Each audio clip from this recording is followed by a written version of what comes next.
के दिन kinetic company ने लॉन्च की है एक नई इलेक्ट्रिक स्कूटर जो कि काफी ज्यादा चर्चे में चल रही है। वेल ये गाड़ी कितनी अच्छी है कितनी बुरी है उसके बारे में आज के इस वीडियो में हम बात करने वाले। मैं कल ये वीडियो बनाने वाला था, फिर मैंने सोचा थोड़ा सा एनालाइज करते हैं उसके बाद बात करेंगे तो ज्यादा बेटर रहेगा।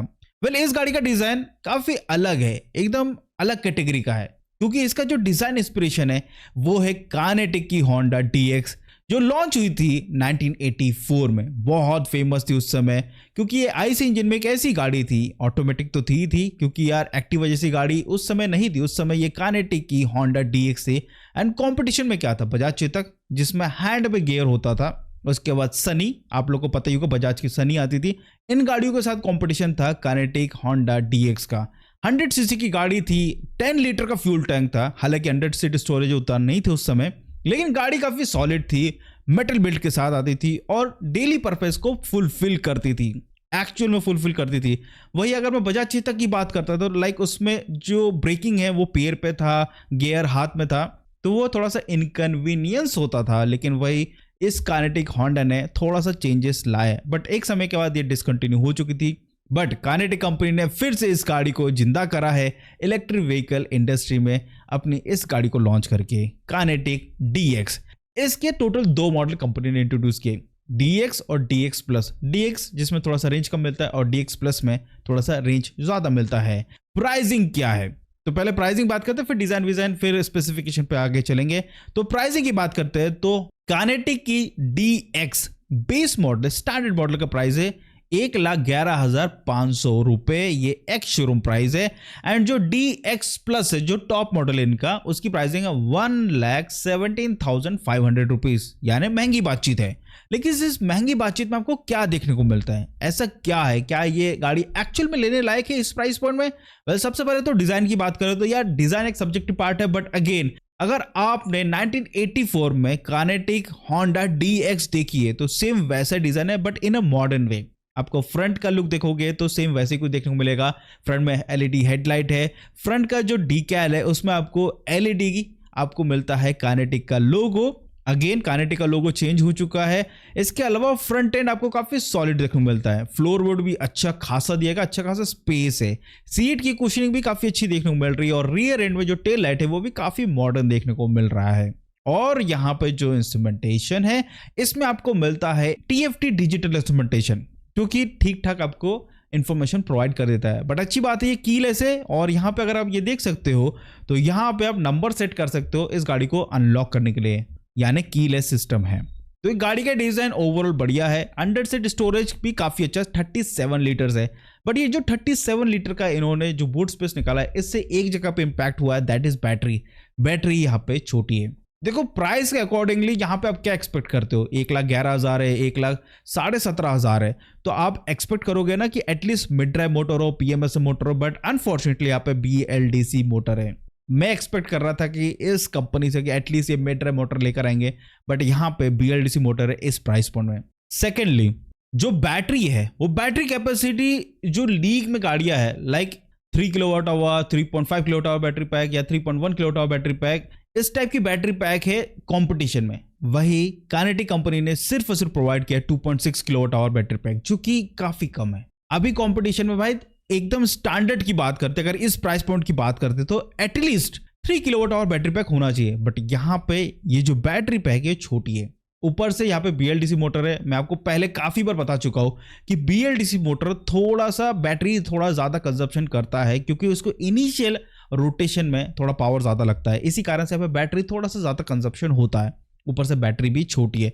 अच्छी बात यह है कि अंडर से स्टोरेज काफी अच्छी है, इवन 2 हाफ फेस हेलमेट आराम से रख सकते हो, उसके बाद भी अच्छी खासी स्पेस मिल जाती है।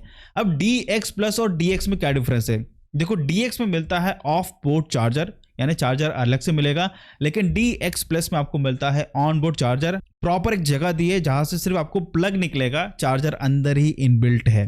तो ये एक फैसिलिटी आपको DX प्लस में मिल जाती है जिसके लिए आप एक्स्ट्रा कुछ पैसे दे रहे हो DX के कंपेयर में। DX प्लस में मिलता है 116 किलोमीटर की IDC रेंज और DX में मिलता है 102 किलोमीटर की IDC रेंज। बट मैं फ्रैंकली बात करता हूं, देखो 2.6 यानी कि अगर 2 किलोवाट आवर बैटरी पैक की बात करें तो यहाँ पे मोर और लेस आपको मिलता है 70 किलोमीटर की रेंज, और 0.6 जो किलोवाट आवर बैटरी पैक है उससे पकड़ लो 10 किलोमीटर और थोड़ा सा, तो आपको मोर और लेस 80 किलोमीटर से ज़्यादा रेंज नहीं मिलने वाला अगर इसका आप नॉर्मल मोड पे चलाते हैं तो इतना आप एक्सपेक्ट कर सकते हैं इस गाड़ी से। इस गाड़ी में आपको मिलता है 4.8 किलोवाट की BLDC मोटर, वो भी DX प्लस में मिलती है, एंड 4.7 किलोवाट का आपको मोटर मिलता है DX में। बट 1 किलोवाट का ये क्यों किया, विच आई डोंट नो भाई, सेम दे देते ज़्यादा अच्छा रहता है, डिफरेंस क्यों है which we don't know.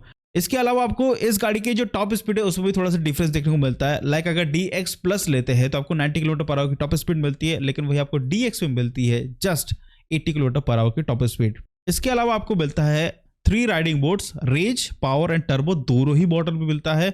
Single clip में आप फ्रंट का जो फ्रंक है उसको ओपन कर सकते हैं, जिससे आप ऑनबोर्ड चार्जर को निकाल सकते हैं। इवन सिंगल बटन से आप अंडर सीट स्टोरेज को भी ओपन कर सकते हैं। क्रूज कंट्रोल दिया गया है इस व्हीकल में, हजार्ड स्विच भी मिलता है इस गाड़ी में। साथ ही साथ 0 to 80% चार्ज होने में लगता है 3 आवर्स। सस्पेंशन की बात करते हैं तो फ्रंट में टेलीस्कोपिक सस्पेंशन, रियर में डुअल सस्पेंशन है, फ्रंट में डिस्क ब्रेक है 220 mm का, और रियर में आपको मिलता है ड्रम ब्रेक सेटअप, 12 इंच की व्हील्स है, और यही कुछ फीचर्स है जो इस गाड़ी में आपको देखने को मिल रहे हैं। और मैं आपको कुछ चीजें बता देता हूँ कि DX और DX प्लस में आपको क्या मिलने वाला और क्या नहीं मिलने वाला। तो पहले ये देख लो, ये है DX प्लस के कुछ फीचर्स जो आपको मिलने वाले हैं, और यही फीचर्स आपको DX में नहीं मिलने वाले हैं।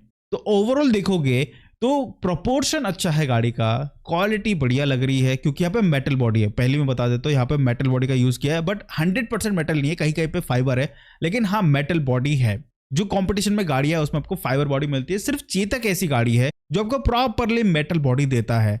रेस्ट जितनी भी गाड़ियां है सब आपको फाइबर बॉडी देती है, कुछ अच्छी क्वालिटी का देते हैं फाइबर बॉडी, कुछ ठीक ठाक क्वालिटी का आपको फाइबर बॉडी देते हैं। तो अब आती है मेन चीज, क्या ये गाड़ी लेने लायक है? क्योंकि कल मैं ट्राई कर रहा था कि यार अगर इसको मैं ऑर्डर प्लेस करता हूं तो कितने का ऑन रोड प्राइस मिलेगा, बट अनफॉर्चुनेटली इनकी वेबसाइट में ऑर्डर प्लेस ही नहीं हो रहा था। सेकेंडली इनका जो वेबसाइट है वो थोड़ा चेंज हो चुका है, kineticev.in हो चुका है, तो वहां पर जाके आप चेक कर सकते हैं। इस गाड़ी में अच्छे खासे कलर कॉम्बिनेशन मिल जाते हैं, लेकिन इसमें 2 ड्रॉबैक मिला इस प्राइस पॉइंट में। पहला तो मोटर होना चाहिए था PMSM मोटर, दूसरा यहाँ पे battery at least 3 kilowatt battery pack होनी चाहिए थी। दोनों में ही कमी देखने को मिली। इस प्राइस पॉइंट में BLDC मोटर उतना एक्सेप्टेबल नहीं है। जबकि कंपटीशन की बात करते हैं लाइक ओला जैसी कंपनी जो आपको मिड ड्राइव मोटर प्रोवाइड कर रहा है इसी प्राइस पॉइंट में। इसके अलावा आपको मिलती है एथर जो कि इसी प्राइस पॉइंट में प्रोवाइड करता है आपको mid drive motor.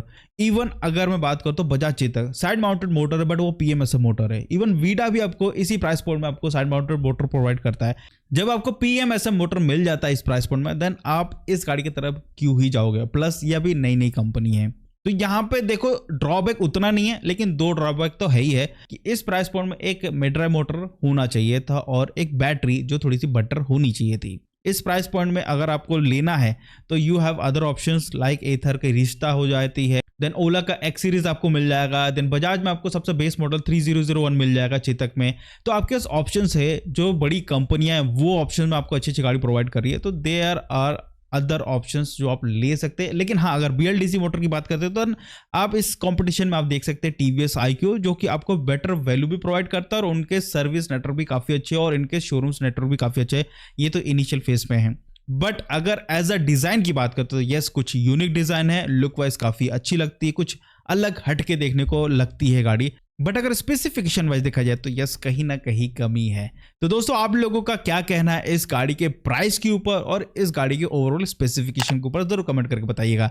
I hope आपको वीडियो अच्छा लगा। चलो तो प्लीज लाइक शेयर सब्सक्राइब जरूर करिएगा। मिलते हैं अगले वीडियो में, बाय बाय।